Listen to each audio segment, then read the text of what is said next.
In this video, I'm going to show you how to save seeds using a wet processing method. A wet processing method is really good for really anything where the seeds are inside some kind of a fruit, particularly if the insides have like a pulpy type substance. So things like tomatoes or even squash and pumpkin, cucumbers, even peppers.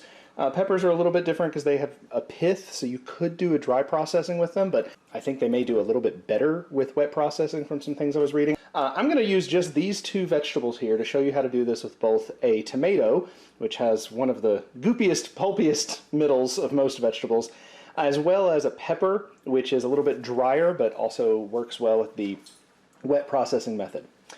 To do this, you are going to need some kind of a container for each of the vegetables that you're going to use.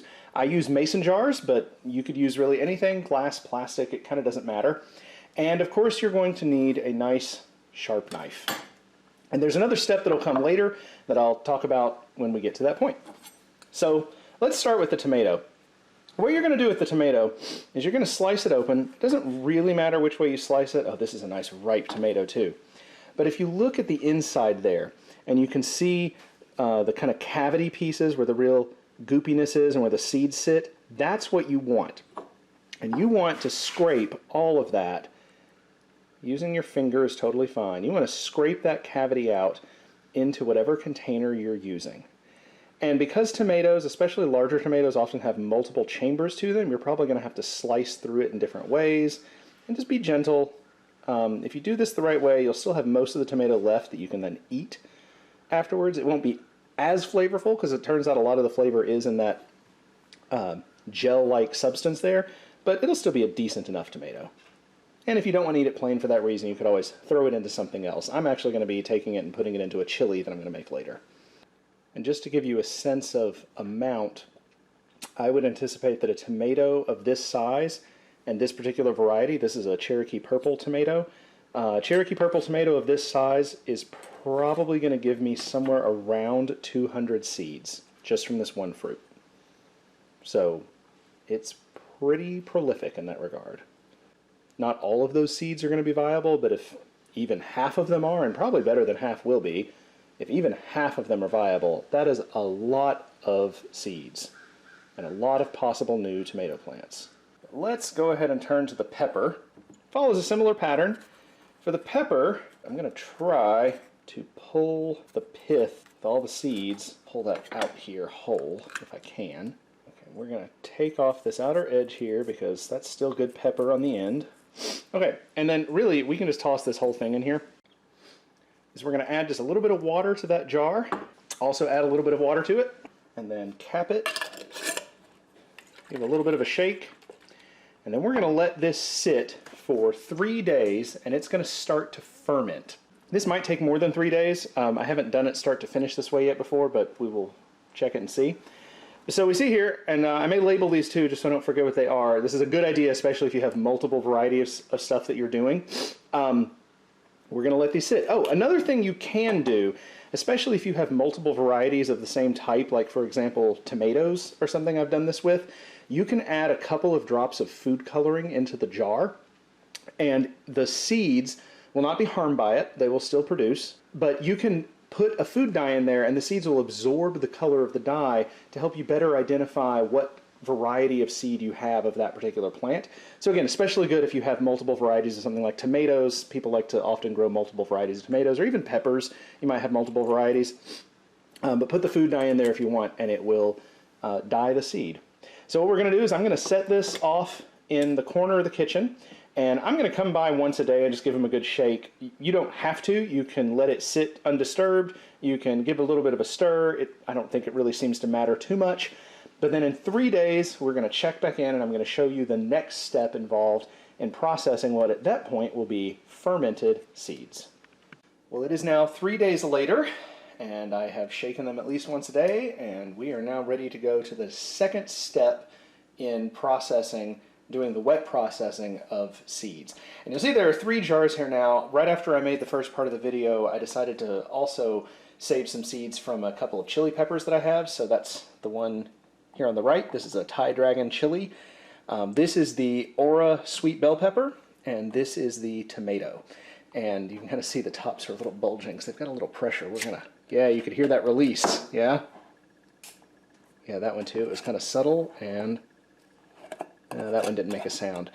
So there's the chili pepper, there's the bell pepper. Looks like most of the seeds have come off. We'll check that in a moment to be sure. Can't really see anything in the tomato, but we will in a bit here. So when we are wet processing seeds, there's really two phases to it. The first phase is fermentation, and then the second phase is drying the seeds. We've got to really get them dry to make sure that they will last properly through the winter until we are ready to plant them again in the spring. And to do this, there are a few other tools that we are going to need now. We are going to need a clean towel to help with some drying. We're going to need a mesh strainer, and we're going to need something to put them on. I am using some opened out brown paper bags. I have seen people use paper towels, and I have used paper towels. I don't like paper towels because the seeds, while they are wet, they stick so easily. So you need something that can handle having something wet put on it, but that's not so absorbent that the thing sticks. So this kind of thicker paper is good. Paper plates I have seen can be pretty good. Something more of that caliber. All right, the way we're going to do this is we are going to take one of our jars of fermented seeds, and we're going to take our strainer and hold our strainer over the sink, and we're going to dump everything into the strainer here. And we want to catch all the solids there. So you can see there's like seeds and a little bit of pulp left. There's a little bit left in the jar, so what we'll do is we will give the jar a very quick rinse and swirl and pour that through to make sure we get everything out of there. Now that jar is empty. And now we've got to rinse this really well. And so if you have a spray feature like this, that can be really good. Or you could also just use a regular faucet like that and just like run your finger. You're trying to really make sure that all of the pulpy bits that are left get broken up and pass through the mesh. And it really doesn't take too long. That looks pretty good. So we have only seeds left. They're definitely still very wet. We want to try to get as much of that excess water off as we can. We're still going to have plenty in there. So I rub it around a few times just to help get all that loose. This is where that towel now comes into play. If you just press the towel along the bottom and kind of rub a little bit more, you'll get more of that moisture out. They'll clump together, they'll stick to your finger, that's okay. Get as much of that water into the towel and off of the seeds as you can. And just kind of gently rub your fingers loose. There we go.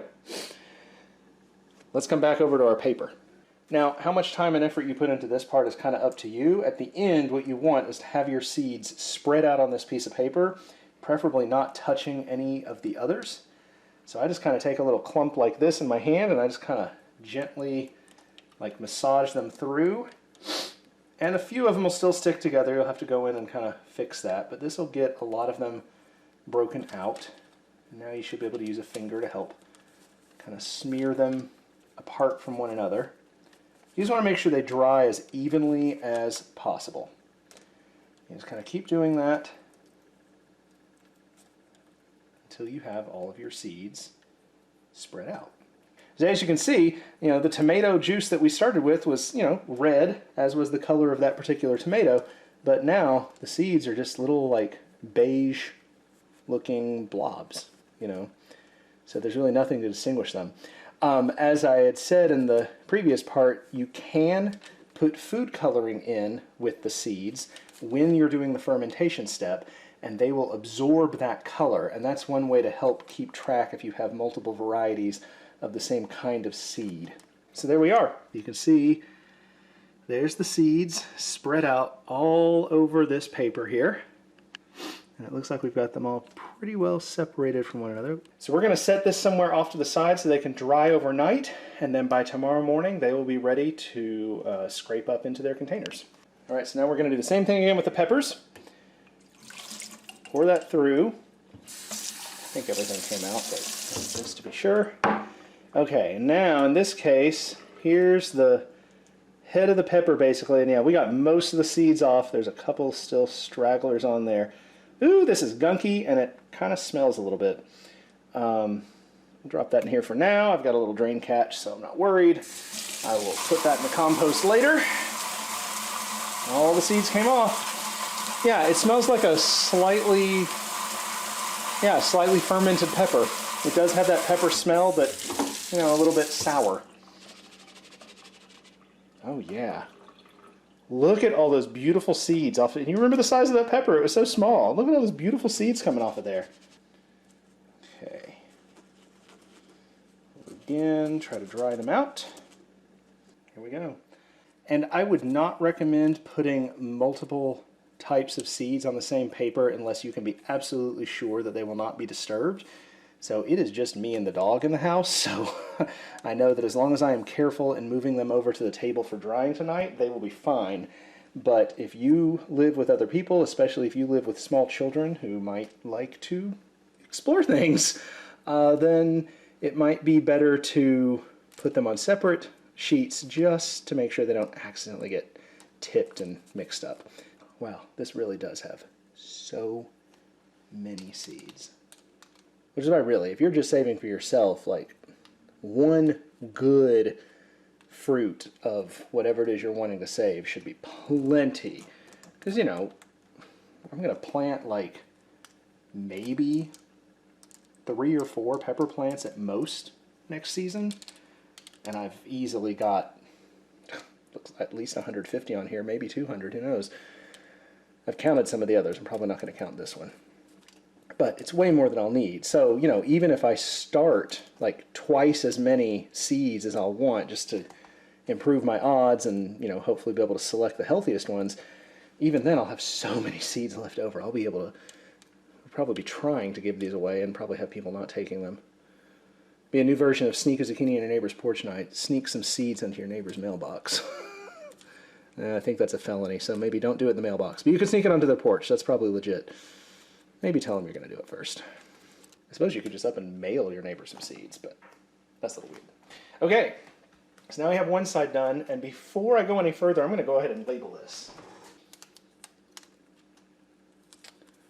Okay, this side is the Aura Pepper, and this side is the Thai Dragon. All right, last pepper. This is actually 2 different peppers. They're small. The chili peppers are much smaller. You can kind of get a sense of the size. Like it was only a little bit longer on either end. This was 1 pepper. I think I had 2 in here. Yep, and that is cleared out. That looks good. Some of this I'm picking out now because it's so fibrous it may not break down easily. If it was going to break down more, it probably would have by now. Okay. Go. Now, let's see, not as many seeds. I mean, they're smaller peppers, but still, just from those 2, plenty more that I'm actually going to be able to use in the spring. So, again, you just need like 1 of these peppers. Would have been plenty.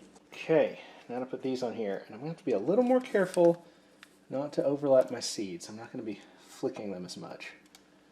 Although it's interesting, as I'm seeing them come down next to the others, these seeds are just a little bit smaller than the ones from the bell pepper. I don't know if that's just endemic to chili peppers versus bell peppers, or if that's this variety or what. Although, I'm not sure that I'd want to try to pick them apart in a lineup, because I can tell that difference on the aggregate knowing what's what, but if I had 2 right next to each other and didn't know, yeah, it might be dicey, because there could be, I mean, there's variations. There could be like large versions of this that might be as big as small versions of the other. So probably better to just keep them separate from the get-go. Okay, so here we go. That's the Aura on the right and the Thai Dragon on the left. The Thai Dragons also look a little bit darker, like they fermented more. That could be true. That could be the light. It's kind of hard to say, honestly. In any case, so these are going to go dry, and then I will see you back here tomorrow when we basically put them into containers for storage. And that'll be the truly final step. Here we are the following morning. This is now 4 days out from doing the initial processing step to ferment the seeds. And if you can see on here, we have all the seeds are pretty dry. In fact, if I pick it up too much, they're going to just fall. So this is a perfect medium for putting this on for drying. I'm able to just gently scrape my hand, as you can see here, and they're just sliding right over like dry seeds should on a flat surface. So what I'm going to do is I'm going to scoop all of the same kinds of seeds together. Remember that my peppers are two different types on here. I'll do those separately here. And we're going to get them all put into one little pile, and then we're going to pick that pile up and put it into some kind of a storage container. And there's a few different things you can use for a storage container. One of the most common is, and you can find these online if you look around, there are little paper envelopes that are pretty much the exact same as the kind of seed packets you'd find in a store that you might order from online or something like that. You can get some blank ones that you can label yourself, and those are really great. I don't have any of those. The two approaches that I use, for larger seeds, I will use these little, I don't know what they're called, Meslin bags? I'm not really sure. Little mesh bags, basically. If you look for mesh bags, maybe include like wedding favor. These are often sold to be like little wedding favors or little prizes or toys or something, you know, because they pinch up and they look really cute and all that. But what I really like about them, I actually don't like all the poofiness because it takes up a lot of room in storage. But what I like about it is it's a breathable bag. So it means that I can put not only large seeds in here, but I can put seeds in here that might still need a little bit of drying, or that I might need to be sure they will stay or get completely dry once I put them in storage. And if I put a bunch of them in one place with a couple of desiccant packets to help with the drying, then I know that they're going to get fully dried out. And then also just the size. Like these are nasturtium seeds. Might be hard to see on the camera there, but those are nasturtium seeds. And nasturtium seeds are pretty large, and so this is a lot easier for just holding a whole bunch of them. But another thing you can use is really any kind of container, like little plastic container. So like you know, a pill bottle or like an old spice container or something like that. Just make sure it's like properly cleaned out and dried before you do it. So I'm going to use these three for the seeds that I have here, and those are especially good if you have smaller seeds. They don't take up a whole lot of space. So like here we go. Here's this cylinder container here, and we're going to put the tomato seeds in. I mean, we would have room to put probably several more tomatoes worth in here if we wanted to. Not that we're going to do that, because I think that my seed saving obsession is getting a little out of hand. Unless I decide to start a seed business, which I really don't want to. Yeah, so there we go. So that barely even comes above the bottom sticker right there. So, we could easily fit like another probably 6 or 7 tomatoes worth of seeds in this canister. And then in a minute I'll put some masking tape on it to label it so we know what that is. Okay, so same kind of thing over here. We're going to use this former spice container, which I had also used briefly for seeds until I moved them to a new container. I'm going to use that for the Thai dragon, which is also dried up beautifully. And, you know, barely even fills the bottom there, right? So we have a lot of space. Probably could have used an envelope, might have been better for this one. But I don't have any. If I get any, I'll move them over. And then the other one, the oro pepper seeds, which there's so many more, and it's still going to barely fill this container, of course. But just like for context, I once tried putting all of the seeds from a winter squash. I forget which kind, but you know, they're kind of bulky, and the seeds are a little bit larger there. Tried putting the seeds from winter squash into a container like this, filled it up really fast, needed a second container, and then was like, you know what, no, I need something different. Then I switched over to the bags for that one. That was definitely better for the bag. If I was going to do all the seeds from even just one winter squash, it was like a pie pumpkin or a butternut or something like that. And there were hundreds of very large seeds from that one piece of produce, which just continues to blow my mind. From a reproductive perspective, from the plant's point of view, it makes a lot of sense. You want to maximize your chances. You know, if the bulk of those seeds are not going to go anywhere or land in a viable position, you know, more increases your odds of a good outcome, right? And again, here we go. See, so there's, see, pretty small, but that's okay. They're in there well. It's a nice little shaker toy now. And there we go. All the seeds have been fermented and dried and put into containers, and I will take them out. Here we are at the garage fridge. this is where I store my seeds. Well, you ultimately want a cool, dry, and dark place to store seeds. And if you have a spare fridge, that's especially excellent for that, because, I mean, I know there's a light right now, but when the door closes, the light's off, so it's dark. It's a fridge, so it stays cold. It's like in the low to mid-30s, I think.